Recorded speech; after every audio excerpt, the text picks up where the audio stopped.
Okay, welcome to R Telugu. ఈరోజు మనం ఒకసారి గత ప్రభుత్వం నుంచి ఈ ప్రభుత్వం మారింది. అంటే ఇంతకుముందు టీఆర్ఎస్ ప్రభుత్వం 9 సంవత్సరాల పాలన తర్వాత 8 నెలల నుంచి మళ్ళీ కాంగ్రెస్ ప్రభుత్వం రావడం జరిగింది.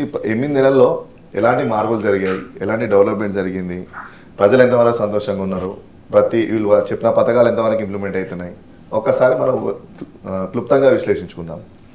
మా టీం ఈరోజు దాని గురించి క్లుప్తంగా ఒకసారి మనం మాట్లాడుకునే ప్రయత్నం చేద్దాం. నమస్తే, welcome to R Telugu, welcome to our own channel. Thank you. ఇప్పుడు అందరికి తెలిసిన విషయాలే మనం మళ్ళీ మాట్లాడుకుందాం. కాకపోతే వర్షన్గా డిస్కషన్గా క్లుప్తంగా మనం డిస్కస్ చేసుకుందాం. ఈరోజు అజిత్, కళ్యాణ్, నవీన్ మీరందరూ మన ప్రేక్షకులకు మీరు సుపరిచితులే. మీ వీడియోస్ మన రెగ్యులర్గా పడుతూనే ఉన్నాయి. కాకపోతే ఈరోజు కరోనా సందర్భం ఏంటంటే అసెంబ్లీ నడుస్తుంది. దాంతోపాటు ఈ ప్రభుత్వం చేసిన హామీలు అవి ఎంతవరకు నెరవేరుతున్నాయి, ఫ్రీ బస్సు కానివ్వండి, కరెంటు 200 యూనిట్ల కరెంటు కానివ్వండి, గ్యాస్ 500 గ్యాస్ కానివ్వండి, రైతు బంధు కానివ్వచ్చు, రైతు రుణమాఫీ కావచ్చు, ఎన్నో హామీలు, ఇంకెన్నో హామీలు ఉన్నాయి, పెన్షన్లు పెరగడం ఎన్నో ఉన్నాయి. ఇవి అసలు ఏం జరిగింది, ఏం జరుగుతుంది, ఎంతవరకు వచ్చింది, ఇప్పుడు జరిగిన మన ఎస్సీ వర్గీకరణ కూడా సుప్రీంకోర్టు ఆమోదం తెలిపింది, దానికి కూడా దాని గురించి కూడా మనం మాట్లాడుకుందాం. ఓకే, ముందుగా చెప్పండి కళ్యాణ్, ఏంది ఇప్పుడు ప్రభుత్వం మీకు ఎట్లా అనిపిస్తుంది? అదే వాళ్ళు ఇచ్చిన మేనిఫెస్టో ప్రకారం ఇమీడియట్గా వాళ్ళు వచ్చిన నెక్స్ట్ డేనే ప్రమాణ స్వీకారం నెక్స్ట్ డేనే 6 హామీలు నెరవేరుస్తున్నారు. ఆ తర్వాత కొంచెం జాప్యం చేస్తూ 100 రోజుల తర్వాత చేస్తున్నారు. ఇప్పటి కూడా అసలు ఏది కాలేదు. ఒక ఫ్రీ బస్ అనేది మినహాయిస్తే ఏది కూడా అంత ఎఫెక్టివ్గా ఫుల్ ఫ్లెక్సిబుల్గా కాలేదు అనుకుంటున్నాను. ఎందుకు ఇప్పుడు చాలా మందికి 500 సిలిండర్ వస్తుంది, 200 యూనిట్లు కరెంట్ కట్టడం మానేసారు చాలా మంది. అంటే నెంబర్ ఆఫ్ కండిషన్స్ పెట్టారు. దానికి కండిషన్స్ లేకుండా ఎవరు ఏ పథకాలు ఇయ్యారు కదా. ఓకే, అదే ఇంతే. ఇప్పుడు మీ ఉద్దేశంలో అంటే ఇప్పుడు మహిళలకు మహాలక్ష్మి అది ఇంటింటికి 2500 అది రాలేదు. గతంలో కేసీఆర్ రైతు బంధు పేరు మీద 12,000 ఇస్తే 10,000 ఇస్తే వీళ్ళు 15,000 ఇస్తున్నారు. అది కూడా 15,000 చేయలేదు. వాళ్ళు రైతు బంధు పేరు పెడితే వీళ్ళు రైతు భరోసా పేరు పెట్టారు. ఇలా చెప్పుకుంటూ పోతే కొన్ని దగ్గర అసంతృప్తినే ఉన్నట్టు అర్థమవుతుంది ప్రజలు. అంటే పాలన వరకు ఎట్లుంది అనుకుంటారు రజిత్? పాలన ఓకేనా? హామీలు అంటే సరే ఇప్పుడు గడిచిన 8 నెలలే కాబట్టి కొన్ని జరుగుతున్నాయి, కొన్ని జరుగుతలేవు అనుకుందాం. అంటే మెయిన్ ఏంటంటే పాలనలో కూడా వాళ్ళు కరెక్ట్గా బ్యాలెన్స్ చేయలేకపోతున్నారు అనేది క్లియర్గా స్పష్టంగా అర్థమవుతుంది. ఏ విషయంలో అంటే ఇప్పుడు అందరూ సీనియర్ నాయకులు అయిపోయారు. ఇప్పుడు సీఎం రేవంత్ రెడ్డి కావడం వల్ల వాళ్ళకు లోపల చర్చలు నడుస్తున్నాయి. పైకి సీఎం హోదా ఉండడం వల్ల ఒక రెస్పెక్ట్ అనేది ఆటోమేటిక్గా వస్తుంది, చూపించే ప్రయత్నం చేస్తున్నారు. కానీ క్లియర్గా లోపల వాళ్ళకు అనేది ఒక అండర్స్టాండింగ్ అనేది లేదనేది కనబడుతుంది. ఏ విషయంలో అంటే ఏంటంటే ప్రతి ఒక్కరు ఓన్గా డిసిషన్ తీసేసుకోవడం, ప్రజలకు ఎట్లా అంటే కలిసికట్టుగా నిర్ణయం తీసుకున్నాం అనేది చూపించే ప్రయత్నం చేస్తున్నాం. ప్రజలకు ఏమర్థం అవుతుందంటే ప్రజలు అమాయకులు ఏం కాదు, వాళ్ళు అన్ని గమనిస్తూనే ఉంటారు. ఇప్పుడు మెయిన్ ఏంటంటే ఇప్పుడు రేవంత్ రెడ్డి గారి విషయం మనం తీసుకున్నట్టయితే ఆ స్టేజ్కి తగ్గట్టుగా మాటలలో ఒక క్లారిటీ అనేది మిస్ అవుతుంది అనేది క్లియర్గా స్పష్టంగా అర్థమవుతుంది. ఎందుకంటే మనం హోదాకు తగ్గట్టుగా ఉండాలి. అంటే రేవంత్ రెడ్డి గారు ఒక్కరే అని కాదు, ప్రతి పార్టీలో నోరు జారే వాళ్ళు ఉంటారు, సందర్భాన్ని బట్టి నోరు జారుతారు. ఈ మధ్య రేవంత్ రెడ్డి ఎక్కడ కూడా నోరు జారినట్టు మనకి ఎక్కడ కనిపించలేదు కదా. ఆయన స్పష్టంగానే ఉన్నాడు కదా, ఎక్కడ నోరు జారినట్టు కనిపిస్తున్నట్టు విధానం కనిపిస్తుంది కదా. హామీలు నెరవేర్చడం సెకండరీ, కానీ నోరు జారడం మాత్రం బాగానే తగ్గింది. అదే ఈ మధ్య అందరి నుంచి ఫీడ్బ్యాక్ తీసుకొని అన్న తగ్గించే ప్రయత్నం చేసారు. అదే కంటిన్యూ అయితే కూడా ప్రజలుగా అందరం కూడా హ్యాపీ. సో పాలన వరకు అంతంత మాత్రం ఉంది, పూర్తిగా నమ్మకం కలగలేదు. పెట్టే ప్రయత్నంలో చాలా క్లారిటీతో ఉన్నారు వాళ్ళు. కళ్యాణ్, ఇప్పుడు మన ఏకీభవిస్తున్న అజిత్ అంటే 100% అజిత్ చెప్పింది ఏకీభవించవచ్చు. ఎందుకంటే గతంలో ఆయన ప్రతిపక్షంలో ఉన్నాడు, ఏ ప్రచార యాత్రలు ఏదైనా మాట్లాడచ్చు. కానీ ఇప్పుడు ఒక సభానాయకుడు అసెంబ్లీలో కూడా ఇట్లా చూపించాడు. అంటే కేసీఆర్ ఫుల్ తాతాడనే ఉద్దేశంలో అలాంటి చిన్న చేయకుంటే బాగుంటుందని ప్రజల నుంచి వస్తున్నారు. ఇట్లా అంటే ఏమన్నట్టు కేసీఆర్ ఫుల్ దాయి పడుకుంటాడని దాని అర్థం అదేనా? అంతే కదా. దానికి కేటీఆర్ కూడా కౌంటర్ ఇచ్చిండు. ఎందుకంటే ఏకంగా కేవలం రేవంత్ అని ఏకవచనంతో సంబోధిస్తేనే అక్కడ ఉన్న కాంగ్రెస్ ఎమ్మెల్యేలందరూ రీకౌంటర్గా లేచారు అందరూ. మీరు దానికి ఎట్లా అంటే మరి ఆయన ఏకంగా 10 సంవత్సరాలు చేసిన సీఎం ఇట్లా అనొచ్చు అని కేటీఆర్ కూడా కౌంటర్ ఇచ్చిండు. కాబట్టి నేను 100% అన్న చెప్పింది ఏకీభవిస్తాను. ఇప్పుడు నవీన్, మనకు ఉద్యోగ కల్పన కోసము కాంగ్రెస్ గవర్నమెంట్ ఫస్ట్ నుంచి కూడా జాబ్ క్యాలెండర్ అనో లేకపోతే జాబులు మేము అంతకన్నా ఎక్కువిస్తామో జాబుల జాతర చేస్తామనో వాళ్ళు ఎన్నో హామీలు ఇచ్చినారు ఎలక్షన్స్ ముందే కదా. ముఖ్యంగా నువ్వు ఈ జానర్ కవర్ చేసినావు కాబట్టి నేను అడుగుతున్నా, ఇప్పుడు కాంగ్రెస్ గవర్నమెంట్ వచ్చిన తర్వాత నీ ఉద్దేశం ప్రకారం వాళ్ళు చెప్పినట్టుగా జాబులు ప్రొవైడ్ చేసిరా? వాళ్ళు చెప్పినట్టుగా జాబ్ క్యాలెండర్ అయితే రీసెంట్గా ఈరోజు రిలీజ్ చేస్తామన్నారు, రిలీజ్ చేసి కూడా పోతున్నారు అనుకుంటా. అయితే ఇప్పుడు జాబులు నిజంగానే కాంగ్రెస్ ఇచ్చిన జాబులే ఉన్నాయా లేకపోతే టీఆర్ఎస్ ఇచ్చిన జాబులు కంప్లీట్ చేస్తున్నా? నువ్వేం అబ్జర్వ్ చేసినావు ఈ జాబ్ల విషయంలో?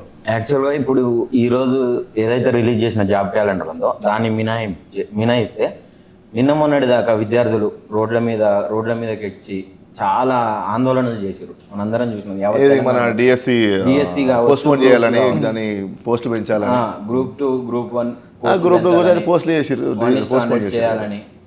లేదు, ఇప్పుడు యాక్చువల్గా గ్రూప్స్ విద్యార్థులు ఏం కోరుకున్నారంటే మా పోస్టులు పెంచి దీన్ని పోస్ట్ పోన్ చేయాలి అనేసి వాళ్ళ డిమాండ్.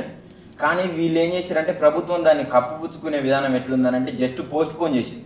డిఎస్సి విద్యార్థుల విషయంలోకి వస్తే డిఎస్సి విద్యార్థులు ఎంత మొత్తుకున్నా, రోడ్లెక్కి ఎన్ని ఆందోళన చేసినా వాళ్ళని కనీసం పట్టించుకోకుండా మొండి వైఖరి చూపించి వారిని అర్ధరాత్రి ఆడపిల్లలు సిటీ కాలేజ్ నుంచి మన ఉస్మానియా యూనివర్సిటీ దగ్గరికి నడుచుకుంటూ వెళ్ళినా కూడా ప్రభుత్వం స్పందించలేదు.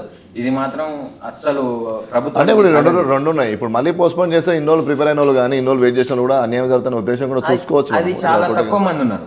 ఇప్పుడు చాలా తక్కువ మంది ప్రిపేర్ అయిన వాళ్ళు అయితే వాళ్ళు జాబులు రాసేసి తొందర ఉద్యోగాలు తెచ్చుకోవాలనే ఉద్దేశంతో అయితే ఉన్నారు. కానీ అట్లా ఎవరు లేరు. యాక్చువల్ గా నేను ఇప్పుడు ఫీల్డ్ వర్క్ చేశాను కదా దీని మీద, ఇదే సబ్జెక్ట్.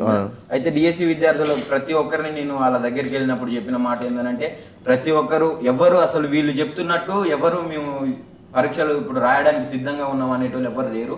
వీళ్ళు కేవలం కాంగ్రెస్ ఇదంతా కల్పించుకొని చెప్తున్న బూటకం అని చెప్పి విద్యార్థులు నాతో చెప్పారు. ఓకే, సో దాన్ని బేస్ చేసుకుంటే ఏంటంటే విద్యార్థుల విషయంలో మొండి వైఖరి ఎగ్జామ్స్ మీరు జాబ్ల గురించి మాట్లాడండి కదా సార్. అదే గత కేసీఆర్ అక్కడ నోటిఫికేషన్ ఇచ్చింది తప్ప ఇప్పుడు వచ్చిన 8 నెలల కాంగ్రెస్ ప్రభుత్వం చిన్న నోటిఫికేషన్ ఇవ్వలేదు. అయితే ఆయన రిక్రూట్ చేస్తే ఇప్పుడు రిజల్ట్ వచ్చినాక వీళ్ళు అపాయింట్మెంట్ లెటర్ ఇస్తున్నారే తప్ప అది ఇచ్చి 30,000 జాబులు మేము రిక్రూట్ చేసినా చెప్తున్నారు. కానీ ఒక్కటి కూడా సింగిల్ జాబ్ కూడా వీలియలేదు. అంటే ఇప్పుడే కదా జాబ్ క్యాలెండర్ వచ్చింది, ఇక్కడ నుంచి కదా మన నోటిఫికేషన్స్ అంటే మేము ఇచ్చినా అని చెప్తున్నారు.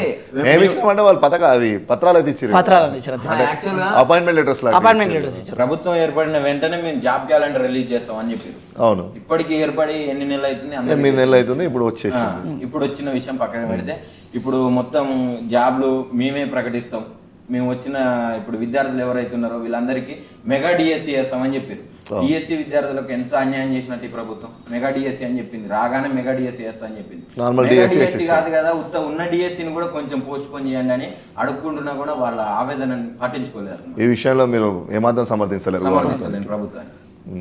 ఇప్పుడు జాబ్ కార్డు మళ్ళీ డిఎస్సి ఎగ్జామ్స్ వచ్చినాడు, మళ్ళీ వెయిట్ చేయాలి ఏ మాత్రం పోస్టులు పడుతున్నాయి ఏంటనేది మళ్ళీ ఇచ్చి చూడాలి ఇప్పటి నుంచి. ఇప్పుడు అజిత్, మీరు ప్రజా సమస్యల గురించి మాట్లాడతారు కాబట్టి మీరు ఈ వర్షాకాలంలో కూడా వర్షాలు బాగుపడ్డప్పుడు డ్రైనేజ్ సిస్టమ్స్ అవన్నీ పోయి కవర్ చేసుకున్నారు కదా. ఇప్పుడు ఈ ప్రభుత్వం వచ్చిన తర్వాత రైనీ సీజన్లో ఏమైనా ఎఫెక్ట్, ఇప్పుడు వచ్చేది వర్షాకాలం అంటే ఆల్రెడీ వర్షాకాలంలో ఉన్నాం, ఇంకొంచెం వర్షాకాలం ఇంకా ఉంది.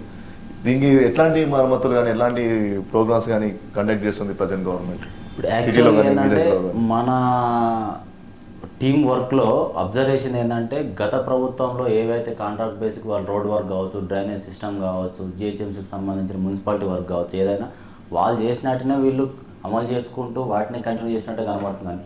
స్పెషల్గా ఇది మా ప్రభుత్వం వచ్చిన తర్వాత మేము కొత్తగా తీసుకొచ్చాము. డ్రైనేజ్ సిస్టమ్ కావచ్చు, లేకపోతే మనకు జిహెచ్ఎంసీ కార్మికులకు వేతనాలు ఇచ్చే విషయం కావచ్చు, ఏదైనా కానీ స్పెషల్గా మా ప్రభుత్వం వచ్చినాకనే మేము చేసినాము వెసులుబాటు. ఈ వర్షాకాలంలో మాత్రం వాళ్ళ నుంచి ఎలాంటి ప్రత్యామ్నాయ ప్రయత్నాలు కానీ శాశ్వత ప్రయత్నాలు కానీ ఏం జరగలేదు. కానీ మనం ఇప్పుడు పెద్ద మీడియాలో చూసుకుంటే మేము అది చేస్తున్నాం ఇది చేస్తున్నాము, ర్యాపిడ్ ఫోర్స్ ఇస్తున్నాం, ఈ డ్రైనేజ్ సిస్టమ్ కానీ అంటూనే ఉన్నారు కదా. దానికి అదే ఇప్పుడు ఇందాక నేను చెప్పినట్టుగా మభ్య పెట్టడం, ఏం చేస్తే ఒక సాధారణమైన వ్యక్తి నమ్ముతాడు, మేము ఎక్కడ స్విచ్ చేస్తే ఎక్కడ బాగా వెలుగుతుంది అనేది ఒక క్లారిటీతో అనేది ఈ ప్రభుత్వం ఉంది. అంటే అంతే 100% ఆ క్లారిటీ ఉంది ప్రతి ఒక్క నాయకునికి ఉంది. ఒక ఎమ్మెల్యే నుంచి కార్పొరేటర్ స్థాయి నుంచి ఎమ్మెల్యే నుంచి మినిస్టర్, చీఫ్ మినిస్టర్ వరకు కూడా క్లియర్ కట్ గా రోజు ఒక స్టేట్మెంట్ ఇస్తారు. 100% అది వాళ్ళు అది చేసారు, వీళ్ళు ఇది చేసారు, మేము అది చేసినాం, సోనియా గాంధీ అది చేసింది, ఇది చేసింది, ఆమెనే తెచ్చింది, ఈమెనే ఇచ్చింది. ముఖ్యంగా తెలంగాణ రావడానికి పోరాడిన వాళ్ళకంటే ఎక్కువ కూడా కాంగ్రెస్ ప్రభుత్వంలో ఉన్న వాళ్ళు మేము అది చేసినాం అని చెప్పుకుంటారు. కానీ నిజమైన ఉద్యమకారుడు వాళ్ళని అసలు తొక్కేస్తారు. ఓపెన్ గా చెప్పాలంటే ఉద్యమకారులు అసలు కాంగ్రెస్ నాయకుల్లో ఎవరు కూడా ఉద్యమ కళాకారులు చాలా తక్కువ ఉంటారు. ఎందుకంటే అప్పుడు వాళ్ళు ఆపోజిట్ ఉండే వాళ్ళతో కూడా కొట్లాడింది మన కాంగ్రెస్ ప్రభుత్వం. అప్పుడున్న కాంగ్రెస్ ప్రభుత్వంతో మాకు ఇవ్వాలని తెలంగాణ ప్రజలు కొట్లాడారు కాబట్టి ఆటోమేటిక్గా అది ఆపోజిట్ పార్టీ. ఓకే, అయితే ఇప్పుడు తెలంగాణ ప్రభుత్వం సీఎం దళితుని, మాజీ సీఎం దళితుని ముఖ్యమంత్రి చేసినప్పుడు మాట తప్పిండు, అరే ఆ కేసీఆర్, అరే ఈ కేసీఆర్ అని కొన్ని బూతులు కూడా. అంటే మీ ఉద్దేశం ఏంది? మీ కాంగ్రెస్ ప్రభుత్వం వచ్చినప్పుడు మా దళితుని సీఎం చేయొచ్చు కదా మీ పాయింట్? సీఎం అని కాదు, కాకపోతే ఇప్పుడు పేదోళ్ళు ఎంతో మంది ఉన్నారు. ఇప్పుడు దళితులలో ఉన్నారు, అన్ని వర్గాల్లో ఉన్నారు. ఈ మతం ఆ మతం, ఈ వర్గం ఆ వర్గం అనేది లేదు. అయితే వాళ్ళని గుర్తించడానికి సమయం వాళ్ళకు ఉంది. ఎందుకంటే అందరు సీనియర్ నాయకులే కాంగ్రెస్లో. స్పెషల్గా ఒకరు అబ్జర్వ్ చేసి మిగతా మినిస్టర్లకు నేను పని అప్పచెప్పాలనేది లేదు. ఒక రోడ్డు సమస్య అయినా కూడా గత గవర్నమెంట్లో ఉన్నాయే చేస్తున్నారు. మున్సిపాలిటీ వర్క్ అయినా గత గవర్నమెంట్లో ఉన్నాయే చేస్తారు. ఇప్పుడు ఇందాక కళ్యాణ్ చెప్పినట్టు కూడా 30,000 ఉద్యోగాలు మేము ఇచ్చినాం, పోయి చెక్ చేసుకోండి. ఆ నార్మల్గా కూడా చెప్పట్లేరు ఆ పదం. చూసుకోండిరా, చేసుకోండిరా, మీకు కళ్ళు ఎడబెట్టుకున్నారా అంటే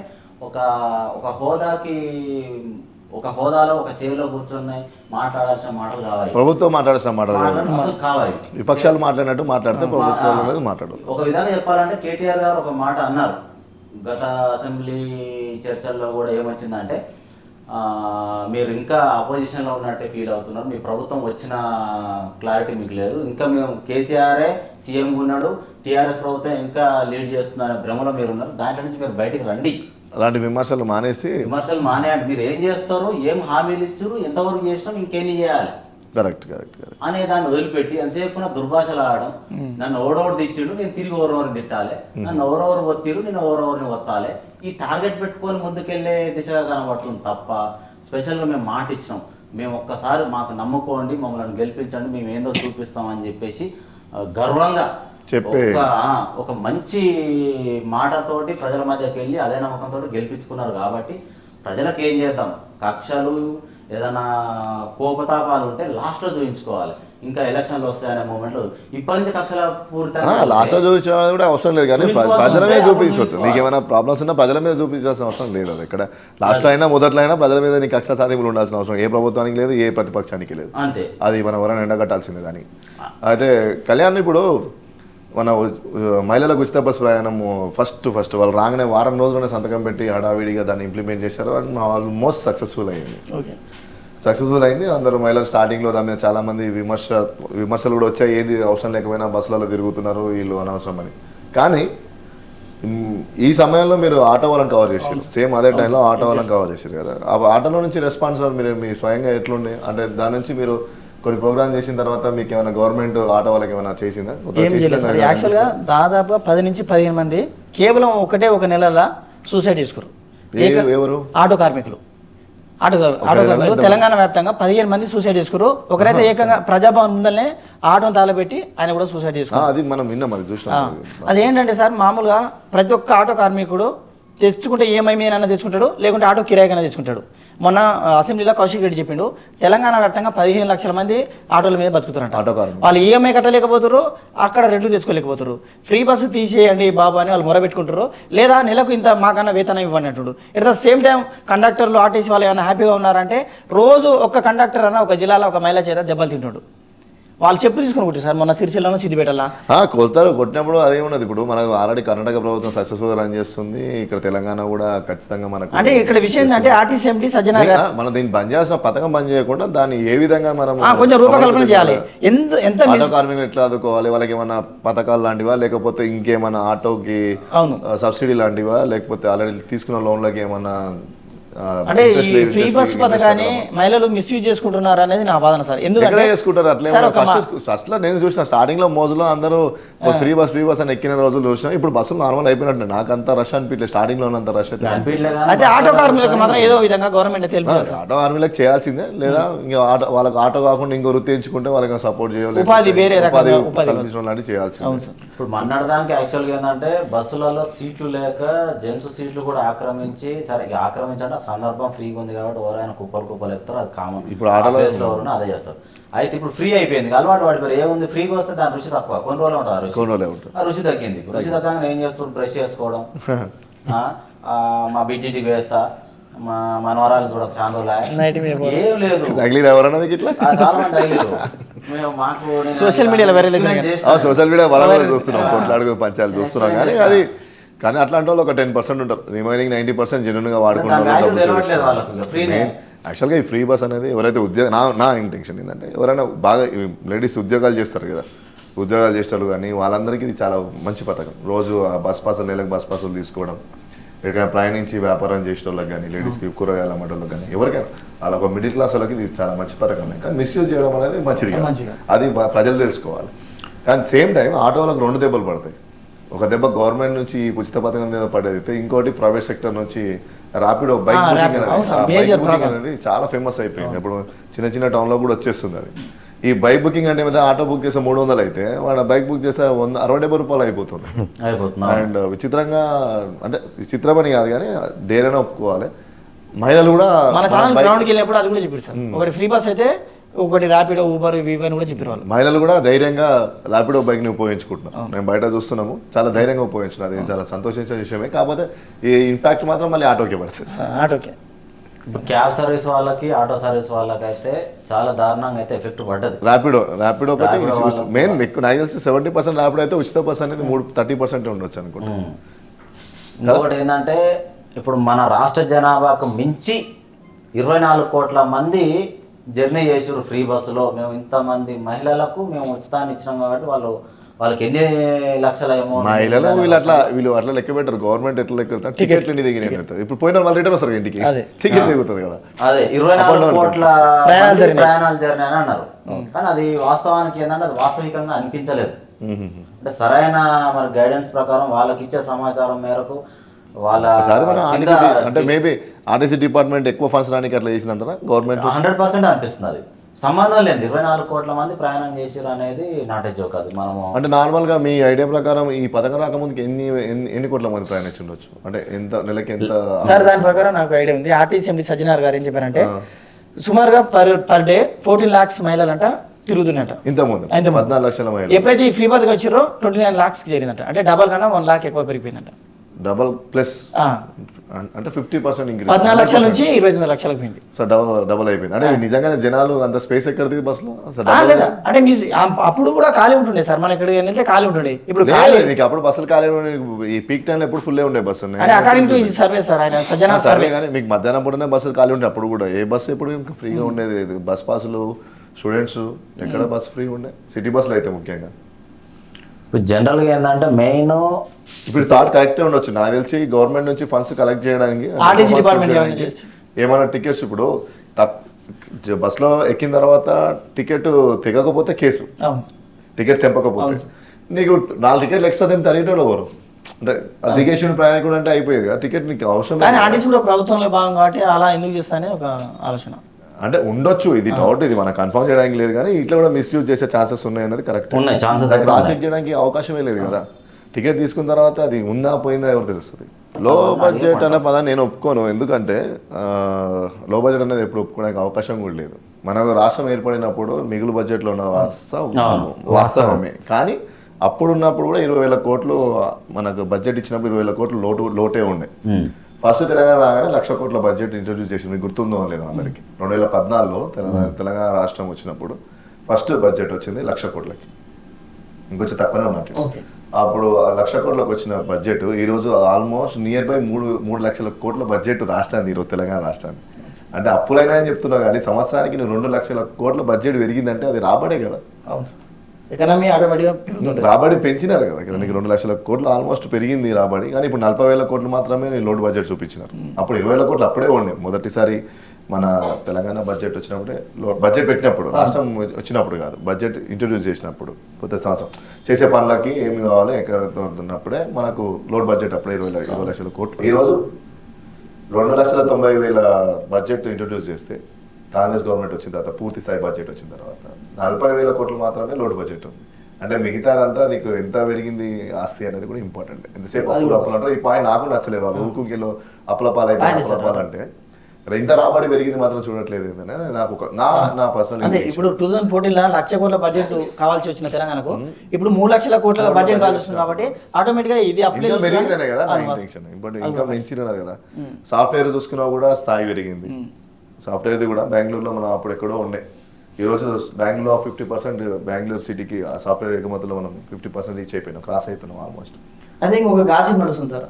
హైదరాబాద్లో ఐటీ ఇండస్ట్రీస్ బాగా కేటీఆర్ ఐటీ మినిస్టర్ ఉన్నప్పుడు వస్తుండే. అయితే ఇప్పుడు అక్కడ ఆంధ్రలో చంద్రబాబు నాయుడు గారు గెలిచారు కాబట్టి అక్కడ మొత్తం తీసుకెళ్తాడేమో. ఇక్కడ మన రేవంత్ రెడ్డి గారు ఆయన శిష్యుడే ఏం మాట్లాడలేడు. ఈ పార్టీ జంపింగ్ చెప్పాలి ఎమ్మెల్యేల గురించి ఏంటి అసలు? ఎంతమంది చూస్తారు? ఇంకా టీఆర్ఎస్ లో మిగిలేదు ఉందా? మొత్తం పోయేదే ఉందా? వెళ్ళేటట్టు కానీ హైకోర్టులో ఏదో పిటిషన్ వేస్తారు అని కొంచెం భయపడుతున్నట్టు అనిపిస్తుంది. ఇంకా టీఆర్ఎస్ గెలిచినా కూడా కాంగ్రెస్ నుంచి పోయారు కామన్ సార్. దాని ఎట్లా అంటాం మరి? అదే అంటే ఇంక అధికారం ఉంటే పోతుంటారు సార్ వాళ్ళ స్వలాభం కోసానికి.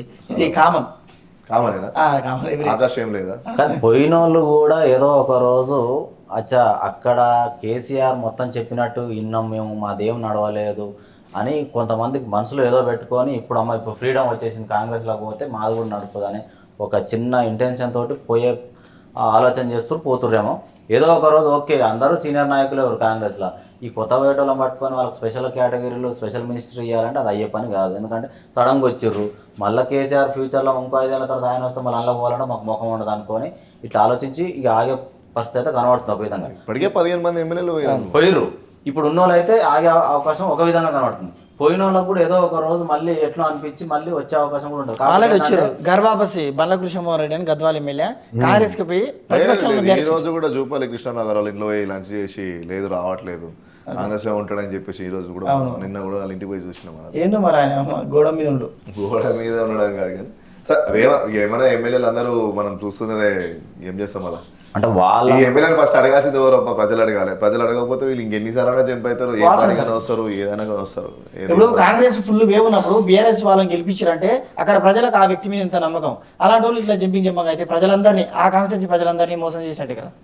అదే నేను అదే అంటున్నా, కాన్స్టిట్యూన్సీ ప్రజలు వాళ్ళని అడగాలి. మనం అడిగినా వేస్ట్, ఎవరైతే ఓటేసినో వాళ్ళే అడగలేకపోతే ఇంకా వాళ్ళు ఇంకెన్నిసార్లు జంప్ అవుతారు. ఈసారి మళ్ళీ ఓటేయడానికి పోయినప్పుడు అడిగితే కదా, మళ్ళీ డబ్బులు ఇస్తే మళ్ళీ ఓటేస్తే అంటే ఒక వర్షంలో ఆలోచిస్తే ఎట్లుందంటే ఒకవేళ ఈ రేవంత్ రెడ్డి గారు మంచిగా పెట్టుకున్నారు మనసులో, ఎవరిని ఎక్కడ వచ్చేది తెలియదు, ఏ కేసులు ఇరికిచ్చేది తెలియదు. ఒక అక్రమాస్తుల కేసు కావచ్చు, మన ఆయన ఎవరు కరెంట్ బిల్లు కట్టలేదు, ఆర్టీసీ కాంప్లెక్స్ వాడుకున్నారు జీవన్ రెడ్డి గారు, 2 కోట్ల బకాయిలు ఉన్నాయి పవర్ బిల్ అని చెప్పేసి ఆయన మీద కూడా నడిచింది. మల్లారెడ్డి మీద కూడా, మన చామపురం మల్లారెడ్డి మీద కూడా నిజానికి అది వాస్తవమే. జీవన్ రెడ్డి గారిది ఏంటంటే ఆ కాంప్లెక్స్ కానీ ఎప్పటి నుంచో కరెంట్ బిల్ కట్టలేదు. అదే కరెంట్ బిల్లే కాదు, అది వాళ్ళు దాన్ని ఆర్టీసీ డిపార్ట్మెంట్ నుంచి దాన్ని లీజుకి తీసుకోరు, ఒకటి గవర్నమెంట్ డిపార్ట్మెంట్ నుంచి దాన్ని లీజ్ తీసుకొని కాంప్లెక్స్ కట్టింది. దానికి రెంట్ కూడా ఆపేసారు అనేది అది ఎప్పటి నుంచో ఉంది. అదే ఇప్పుడు మల్లారెడ్డి గారిది భూ కబ్జా అనే ఒక వర్షన్, జీవన్ రెడ్డి గారిది ఆర్టీసీ కాంప్లెక్స్ అని ఒక వర్షన్, ఇంకా మమ్మల్ని కూడా ఏ వర్షంలో పట్టుకొని బయటకు గురించి మమ్మల్ని ప్రజల మధ్యలో గోడకేసి కొడతారో చాపకేసి కొడతారో అనే వర్షంలో కొంత భయభ్రాంతులకు గురై చిన్న కాంగ్రెస్ ప్రజలు కూడా సేవ చేయడానికి పోవచ్చు కదా. గవర్నమెంట్ అధికారంలో ఉంది, ప్రెస్ ముందు అదే చెప్తారు సార్, ప్రెస్ ముందు అంటే చేయరా ప్రజలకు సేవ చేయడం కాదు. ప్రెసెంట్ ఉన్న సీఎంఏ చేయాలనుకోవట్లేదు, అల్లగు ఎమ్మెల్యేలు ఏం చేస్తారు అని చెప్పి ప్రజలు భావిస్తారు. ఎమ్మెల్యేలు పోవడానికంటే స్వలాభం కోసమే వాళ్ళ ఆస్తులు. ఇప్పుడు ఎవరెవరైతే ఇంతకుముందు గత ప్రభుత్వంలో ఉన్నప్పుడు ఎవరెవరైతే ఇట్లా అక్రమంగా సంపాదించుకున్న ఆస్తులు ఉన్నారో వాటన్నిటిని కాపాడుకునే క్రమంలోనే వీళ్ళు ఇప్పుడున్న ప్రభుత్వం దిక్కు పోతున్నారు. లేదు నవీన్, ఇప్పుడు కొన్ని నేను చూసిన కొంతవరకు మాత్రం ప్రజాసేవ చేయడానికి ఆస్కారం ఎట్లా అధికార పార్టీలో ఉంటేనే ఉంటుంది అనేది కూడా వాస్తవమే. అదొక దాని పర్సెంటేజ్ ఎంతో ఉంటుందేమో కదా. లేదు ప్రజాసేవ అనడానికి, ఇప్పుడు ప్రజాసేవ చేయడం కోసమే వెళ్తున్నారు అనడానికి, ఇప్పుడున్న ప్రజాపాలన అని చెప్పి ప్రజాపాలన మీకు ప్రజల కోసమే ఇదంతా మేము మా ప్రభుత్వం చేస్తుంది అని చెప్పి ఇప్పుడు అదే ప్రజాభవన్లో 2 days పెట్టారు వీక్లీ. అక్కడికి పోతే సమస్యలు కోకొల్లలుగా మేము ఇప్పటికీ 3 నెలల నుంచి తిరుగుతున్నాం, 4 నెలల నుంచి తిరుగుతున్నాం అని దీన్ని కూడా మేము కవర్ చేసినాం, మన ఛానల్లో చూపెట్టినాం ప్రజలకి. ఇప్పుడు అక్కడికి పోయి ప్రజాభవన్లో వాళ్ళ సమస్యలు ఏదో నామకే వాసు పెట్టిరు అంతే. జస్ట్ ఇది ఒక ప్రజాపాలన, మీరు డైరెక్ట్ రావచ్చు, దరఖాస్తులు తీసుకుంటాం పోవచ్చు, దరఖాస్తులు ఇవ్వడం, వాళ్ళు ఇచ్చిన దరఖాస్తులు తీసుకోవడం, వాళ్ళకు రిసిప్ట్ చేతిలో పెట్టడం, ఇంటికి పంపించడం, అంతకు మించి వాళ్ళకి న్యాయం జరగడం లేదు. సమస్య ఉంటే వాళ్ళ నియోజకవర్గంలోనో వాళ్ళ ఎమ్మెల్యే దగ్గరనో వాళ్ళ సర్పంచ్ దగ్గర మంచిది దగ్గర రావాలా. మొన్న రీసెంట్ గా ఒక కేసు వచ్చింది అక్కడికి, అంటే ఒక కంప్లైంట్, ఒక అతను వచ్చిండు, అక్కడ ఉన్న ఆ కాన్స్టిట్యున్సీ ఎమ్మెల్యేనే, మనం ఇద్దరం పోయినాం కదా, ఆ కాన్స్టిట్యున్సీ ఎమ్మెల్యేనే వాళ్ళ భూమి కబ్జా చేసి లాక్కొని వాళ్ళకి ఇవ్వడం లేదు. ఏమనంటే బెదిరింపులు, మా బాధను ఎవరికి చెప్పుకోవాలని చెప్పి అధికార పార్టీ ఎమ్మెల్యే. అంటే ఇంత మరి మీరు ఎందుకు హైలైట్ చేయలేకపోయారు సమస్యని మంచిగా మీడియా లేదు, మన మీడియాలో వేసినాం కానీ ఎలక్ట్రానిక్ మీడియా కానీ ఇవన్నీ మీడియాలు వాళ్ళ ఆధ్వర్యంలో ఉంటాయి కదా కొన్ని. ఇప్పుడు సమస్య మనం పూర్తి స్థాయిలో పరిష్కరించిన ప్రయత్నం చేసేది ఉండే అలాంటి దాన్ని మనకు వీలైనంత వరకు, మనం సాధ్యమైనంత వరకు మనం చేసిన మన ఛానల్ చూపెట్టాం. అంటే చెప్పేది ఏంటంటే ఇప్పుడు ఏ ఎమ్మెల్యే అక్కడ బాధితులు ఎవరు ఇబ్బంది చేశారు అయితే వాళ్ళని మనం పూర్తి స్థాయిలో విచారించాల్సింది. దీని గురించి మాట్లాడితే ఏంటంటే ఒక ముసలాయన ఒక్కడే వచ్చిండు, ఆయనతో పాటు వాళ్ళ మనవడు. ఇక వాళ్ళు పూర్తి స్థాయిలో దీని గురించి మనకు చెప్పారు, మనమే వాళ్ళని పిలిచి ఈ సమస్య ఏంటి అని అడిగితే ఈ పలానా సమస్య అని చెప్పి అక్కడి నుంచి వెళ్ళిపోవడం జరిగింది. కానీ దానికి పూర్తి స్థాయిలో మనకు ఇంకా మొత్తం డీటెయిల్స్ ఇవ్వడం కానీ అంటే భయపడుతున్నారు అనమాట, మాకు ఇట్లా బెదిరింపు కాల్స్ వస్తున్నాయి, మమ్మల్ని ఇట్లా బెదిరిస్తున్నారు. ఇన్ఫర్మేషన్ ఇవ్వడానికి రెడీగా లేరు. ఆ. 500 గ్యాస్ ఈ తెల్ల రేషన్ కార్డు అందరికి ఆల్మోస్ట్ అందుతున్నాను. లేదు సార్, మళ్ళీ దానికి అప్లై చేసుకోవాలి, అది చాలా మందికి అయితే రాలే. ప్రాసెస్ అయితే ఉంటుంది, ఇంకా అప్లికేషన్ అయితే చేయాలి కదా ఏదైనా. అంటే ఇప్పుడు 190 మందికి వచ్చి 10 మందికి నీకు వస్తుంది 500 గ్యాస్? లేదు సార్, నీకు రావట్లేదు. నేనేమంటే 190 మందికి వచ్చి నేను అదే అడుగుతాను, ఫస్ట్ నీకు వస్తుంది 500 గ్యాస్? రాలేదు సార్. మీ ఇంటికి అజిత్ మాకు కూడా ఏం లేదు. నీకు మీరు 100 మంది లేదు సార్, 9 మంది రాలే అంటారు. ఎందుకంటే రేవంత్ రెడ్డి వైట్ రేషన్ లేదా? లేదు సార్, అసలు రేషన్ కార్డు ఎక్కడ వచ్చింది సార్? రేషన్ కార్డు అంటే ఇప్పుడు 9 సంవత్సరాల నుంచి రేషన్ నీకు కార్డు రేషన్ కార్డు లేదు? లేదు. నీకు రేషన్ లేదు. అంటే ఎంతమందికి రేషన్ కార్డు? ఉమ్మడి కుటుంబాలు ఉంది సార్. ఇప్పుడు బయటకు వచ్చిన 9 అంటే ఇప్పుడు సంవత్సరాల ఫ్యామిలీస్ కేసీఆర్ డిఫరెన్స్ అయినాయి కదా, డిఫరెంట్ అయింది కదా. అవును, పెళ్లి అప్లై చేసుకోవచ్చు అయిపోయి- కదా, దానికి అప్లికేషన్ ఉంటున్నాయి కదా. అప్లికేషన్లు ఇక మనం ఎన్ని చేసినా 9 సంవత్సరాల నుంచి చేసుకోవడానికి ఉన్నారు ఇక అప్లికేషన్. రేషన్ కార్డు ఎవరు ఇస్తలేదు. రేషన్ కార్డు ఇస్తే చేస్తే పథకాలన్నీ అమలు చేయాలి. అమలు చేయాలి. అందుకే వీళ్ళందరూ ఏంటంటే రేషన్ కార్డులు పథకాలు ఇస్తారు కానీ రేషన్ కార్డు ఇయ్యరు. దానికి రేషన్ దగ్గర రేషన్ కార్డు ఇయ్యరు. గుర్తింపు కార్డు ఇయ్యరు. ఇయర్ ప్లస్ దాన్ని లింక్ చేస్తారు, ఇది ఉంటేనే అని అదే, ఉన్న వారికి. పథకాలు ఇస్తారు కానీ గుర్తింపులు ఇయ్యరు. ఎవరు అర్హత అనేది గుర్తింపు కార్డు మాత్రం రాదు. ఇప్పుడు మనం డిస్కస్ చేస్తున్నట్టుగా నిన్న జరిగిన సుప్రీంకోర్టు తీర్పు ఏదైతే ఉందో ఎస్సీ వర్గీకరణకు వాళ్ళు అనుమతులు ఇచ్చారు. అంటే రాష్ట్ర పరిధిలో మీరు అవసరాన్ని బట్టి మార్చుకోవచ్చు అనేది ఆ రాష్ట్రానికి పవర్స్ ఇచ్చేసారు వర్గీకరణకి. ఇది సాధించడానికి ఎవరెవరు పార్టీలు అది మేమే చేస్తాం అంటారు కదా. అంటే కాంగ్రెస్ అంటుంది, టీఆర్ఎస్ అంటుంది, బీజేపీ అంటుంది. మనకు తెలుసు దీనికి ముఖ్య కారణం ఎవరు అనేది కూడా అందరికీ తెలుసు. ఎవరు పోరాడారు ఇన్ని సంవత్సరాలు 30 ఏళ్ళ జీవితాన్ని నాశనం చేసుకున్న మందకృష్ణ మాదిగ విజయం ఇది మనం కానలేము. ఆయనకి ఎంతమంది సపోర్ట్ చేసి ఉండొచ్చు, కానీ ఇప్పుడున్న పార్టీలు అందరూ ఈ విజయాన్ని వాళ్ళ ఖాతాలో వేసుకోవడానికి మీరు ఏమంటారు? అంటే ఇటీవల ప్రచారం అప్పుడు మోదీ గారు వచ్చి మందకృష్ణ మాదిగ గారిని కలిసి అంటే అప్పుడు చెప్పిండు 100% ఈ ఏదైతే ఎస్సీ వర్గీకరణ ఉందో దానికి నేను పూర్తిగా మద్దతు ఇస్తా, రానున్న రోజుల్లో తీసుకొస్తాను కూడా చెప్పిండు. వితిన్ 2-3 months అది చేసినట్టే ఒకటి 3 months కదా, ఎలక్షన్స్ ముందు ఆయన వచ్చింది. అంటే ఆయన ప్రభుత్వాలకు వచ్చినాక ఇమీడియట్ గా చేసినట్టే ఒకటి మందకృష్ణ మాదిగ గారికి, ఇంకోటి బీజేపీ పార్టీది ఇది క్రెడిట్ అని నేను అనుకుంటున్నాను సార్. నువ్వు బీజేపీ పార్టీకి క్రెడిట్ ఇస్తావా? మీరు నవీన్, ఇప్పుడు ఈ ఎస్సీ వర్గీకరణ రాష్ట్రానికి ఇచ్చిన అధికారం మీ అభిప్రాయం అంటే ఎవరి విజయంగా భావిస్తారు దీన్ని? ఇది యాక్చువల్గా విజయం ఇప్పుడు ఎవరిది ఏందనేది తెలంగాణ ప్రజలందరూ ఇప్పుడు మందకృష్ణ మాదిగకు ఖచ్చితంగా ఈ విజయం ఆయనకే అంకితం అని చెప్తారు. ఆయన వల్లనే, ఎందుకంటే ఏకదాటిగా ఒక 30 సంవత్సరాల నుంచి ఒకటే మోటో పట్టుకొని దాని మీదనే పోరాడుకుంటూ వర్గీకరణ మీదనే కొట్లాడిండు.